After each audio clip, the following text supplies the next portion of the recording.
ہونا چاہیے. How do you see this part? دیکھیں جی، آپ کے پاس جو ہے there is a proof which came out yesterday کہ انٹیلیجنس ایجنسیز نے ان کو گورنمنٹ آف پنجاب کو، چیف منسٹر اور گورنر کو، انہوں نے 22 جنوری کو بتا دیا تھا کہ یہ ہو جائے گا، یہ ہو سکتا ہے لاہور کے اندر. یعنی اور انہوں نے دے ور ویری اسپیسیفک. یعنی میں نے وہ جب ڈاکیومنٹ پڑھا تو مجھے تو کافی حیرانگی ہوئی کہ انہوں نے یہ بھی بتا دیا کہ جو راستے کے اندر وہ آئیں گے اس کے اوپر وہ اٹیک کر سکتے ہیں. اگر وہ بتا کے گئے ہیں بھائی، انہوں نے بتایا 2 مہینے 1.5 مہینہ پہلے بتایا ہوا ان کو، اور وہ آگے سے انہوں نے they did not follow up on it and they did not take any precautionary measures، تو انٹیلیجنس کا بھی کوئی فائدہ نہیں ہوا. یعنی انٹیلیجنس تو فیلئر نہیں ہوئی، انٹیلیجنس نے تو بتا دیا کہ یہ ہو سکتا ہے، لیکن آگے سے وہ گورنر راج آ گیا، وہ ہٹ گیا، وہ آئی جی پولیس پنجاب کا ہٹا دیا، یعنی دوسرے انہوں نے آفیسرز ہٹا دیا، and the whole information this information fell between the cracks over there, اور اس کی وجہ سے یہ جو تھا یہ ہو گیا. لیکن اگر آپ پیچھے دیکھیں نا، کافی تھوڑی پچھلے 2 سال سے دیکھیں، انٹیلیجنس کی وجہ سے they have caught a lot of people, but the fact remains کہ جس طرح یہ لوگوں کو پکڑتے ہیں اور بالکل غائب کر دیتے ہیں، پکڑ کے بس 1-2 اسٹیٹمنٹ دے دیتے ہیں، ان کو میڈیا کے سامنے جا کے بندے کو بٹھا دینا چاہیے کہ دیکھیں یہ ہم نے یہ پکڑا تھا، اس نے یہ کرنا تھا. وہ بتاتے ہیں 10 منٹ کے لیے، پھر وہ چلے جاتے ہیں، وہ غائب ہو جاتا ہے. اور وہ جو رپورٹ جو ہے، کسی کو انہوں نے کسی 11 سال کے بچے کو انہوں نے راول پنڈی میں پکڑا اس کے ساتھ بیلٹ کے ساتھ. اب وہ بچے کو تو پکڑ لیا انہوں نے، سامنے بھی رکھ دیا. اب کیا ہوا اس بچے کا؟ کبھی اس کے اوپر انہوں نے فالو اپ کیا کسی نے؟ نہ پالیٹیشینس کرتے ہیں، نہ میڈیا والے کرتے ہیں، اور نہ سیکورٹی ایجنسیز جو ہے وہ اس کو سامنے آ کے یہ نہیں کہتے کہ اب ہم نے اس کے ساتھ یہ کیا، اس کی وجہ سے ہم کو یہ لیڈ ملی. اب وہ ایسی چیز جب تک سامنے نہیں آئے گی تو یہ ہمیشہ پتہ چلتا رہے گا کہ جو وہ انٹیلیجنس فیلئر ہو رہا ہے. انٹیلیجنس فیلئر ہمیشہ ہوتا ہمیشہ ہے، لیکن یہ ہے کہ انٹیلیجنس فیلئر جو ہوتا ہے اس کا کتنے کانسیکوینسز ہوئے تھے اس کے فیلئر کی وجہ سے. کبھی کبھار اس کے فیلئر کی وجہ سے زیادہ کانسیکوینسز نہیں ہوتے، لیکن کبھی کبھار اس کے چھوٹے سے فیلئر کی وجہ سے بڑے کانسیکوینسز ہوتے ہیں. تو یہ جو چیزیں ہوتی ہیں، یہ ہمارے پالیٹیشینس کو اور ہمارے جو انٹلیکچوئلز ہیں ان کو اسٹڈی کرنی پڑے گی کہ یہ انٹیلیجنس فیلئر ہوتا ہے، اور ان کو باہر لا کے لوگوں سے بات کرنی پڑے گی. صحیح. اچھا، اب چلتے ہیں ہم لوگ جو اٹیک ہوا ہے سری لنکن ٹیم کے اوپر. اگر ہم اس کو اینالائز کریں، سب سے پہلے ذرا میرے خیال میں it would not be fair کہ ہم ممبئی جو اٹیک ہے اس کو پہلے اینالائز نہ کریں. How do you see Mumbai attack and do you think it was an act coming from any Pakistani non state actors as they are called? کیا how do you analyse that? جو ادھر ویپنری یوز ہوئی ہے، جو وہاں پر system use ہوا ہے، جو وہاں پہ ٹیکنیکس اور اسٹریٹجیز یوز ہوئی ہیں، how do you see that? یہ علی میرے خیال سے جہاں تک ان دونوں کو اگر آپ ساتھ رکھیں تو اٹ از مور اور لیس اے کاپی کیٹ اٹیک. وہ بامبے میں جو ہوا تھا اینڈ آف نومبر، اور یہ جو 3 مارچ کو یہ لاہور میں ہوا. یہ جس طرح ٹرین لوگ یہ آئے تھے، جس طرح انہوں نے ابھی میڈیا نے ان کے دکھایا کہ ان کے پاس ان کے اپنے ڈفل بیگس تھے، بیک پیکس تھے، اس کے اندر انہوں نے جب ایک بڑی حیرت کن بات ہے جو میں نے ٹی وی پر دیکھی ہے، جو بمبئی میں اٹیک ہوا ہے اور جو لاہور میں ہوا ہے، کہ جس طرح موومنٹ ہو رہی تھی وہ ٹیررسٹ کی کہ وہ فائرنگ کر رہے تھے، it was almost verbatim the same, کہ وہ 2-2 کی فارمیشنز میں جا رہے تھے. وہ دونوں نہ 3 تھے نہ 4 تھے، ہمیشہ 2-2 کی فارمیشنز میں جا رہے تھے.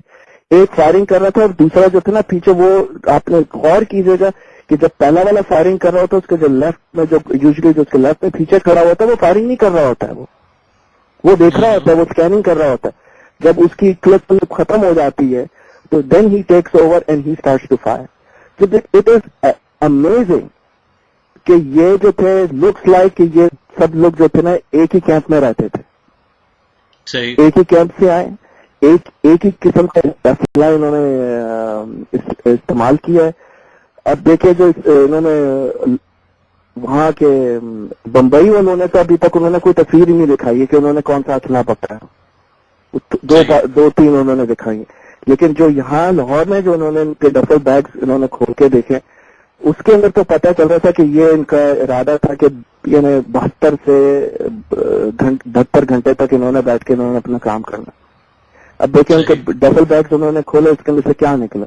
اس کے اندر سے ہائی کیپیسٹی میگزینز نکلے جو most likely AK-47 type magazine کے تھے. 2 قسم کے گرینیڈز نکلے. ایک گرینیڈ جو تھا اسموک گرینیڈ تھا, وہ جو کینسٹر ٹائپ تھا, اور ایک جو گول جو گرینیڈ جو ہوتا ہے وہ فریگمنٹڈ گرینیڈ ہوتا ہے. اس کی وجہ سے آپ لوگوں کو مارتے ہیں, you inflict a lot of damage. اب جو بس ڈرائیور بول رہا تھا کہ اس کے نیچے انہوں نے ایک گرینیڈ پھینکا تھا, اس کے اوپر سے وہ بس چلی گئی تھی. اللہ بہتر جانتا ہے کہ وہ اسموک گرینیڈ تھا یا فریگمنٹ گرینیڈ تھا. اگر فریگمنٹ گرینیڈ تھا اور اس کے اوپر سے بس چلی گئی, وہ پیچھے پھٹا, تو دے ور ویری ویری فارچونیٹ. اگر اسموک گرینیڈ اس نے نیچے پھینکا تھا, اس کا یہ مطلب تھا کہ they were trying to put a smoke screen over ہے, کہ اس وجہ سے پیچھے بس کے پیچھے جو تھی وہ ان کی سپورٹ آ رہی تھی, کمانڈوز, پولیس کمانڈوز کی سپورٹ آ رہی تھی. وہ اسموک کی وجہ سے دے ول ناٹ نو کہ کہاں سے فائرنگ آ رہی ہے, اور تھوڑی دیر کے بعد جب تک اسموک کلیئر ہوگی وہ بس ہی غائب کر دیتے وہاں سے وہ لوگ.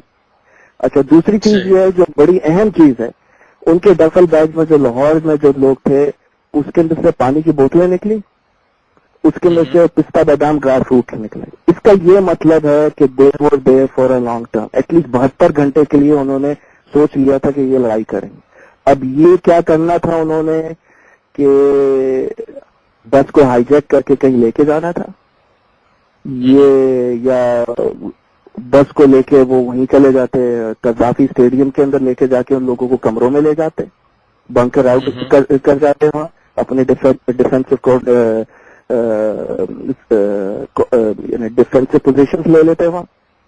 اللہ بہتر جانتا ہے. اب جب تک یہ پکڑے نہیں جائیں گے, یہ نہیں پتا چلے گا انہوں نے کیا کیا, یہ کیا کرنے کی کوشش کر رہے تھے. ویسے آج تو 2 پکڑے گئے ہیں, by the way, that's latest news. اب ہم ان کے انہوں نے جو اکوپمنٹ یوز کیا ہے, ہم ذرا اس کی طرف آتے ہیں اور اس کو انالائز کرتے ہیں. ممبئی میں جو اکوپمنٹ یوز ہوا ہے, ممبئی میں آف کورس انہوں نے زیادہ ڈیٹیلز ریلیز نہیں کی. انہوں نے جو late starts with the type of guns they were using and then we'll come to the ammunition. How do you analyze these guns? دیکھیں جی, میں نے جو بمبئی میں دیکھا تھا, اس کے اندر 2 میں سے ایک آدمی کے پاس جو تھی, ان دونوں کے پاس مختلف اسالٹ گنز تھی. ایک کے پاس جو تھی وہ ایکچوئل یہ جو ہر کوئی کہتا ہے نا کلاشنکوف, اس کو AK کہتے ہیں, اس کا ایکرونیم AK-47 ہے. کلاشنکوف نے اس کو بنایا تھا 1947 میں, تو وہ بن گئی AK-47, اور یہ رشیا میں بنتی تھی.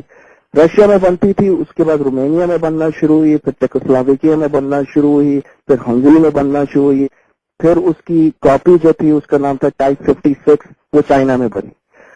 پچھلے 11-12 سال سے وہ رشیا میں نہیں بنتی ہے, اب وہ باقی جگہوں پر ملتی ہے. اس کا جو کارٹریج جو ہے وہ 7.62 ملی میٹر کا ہے.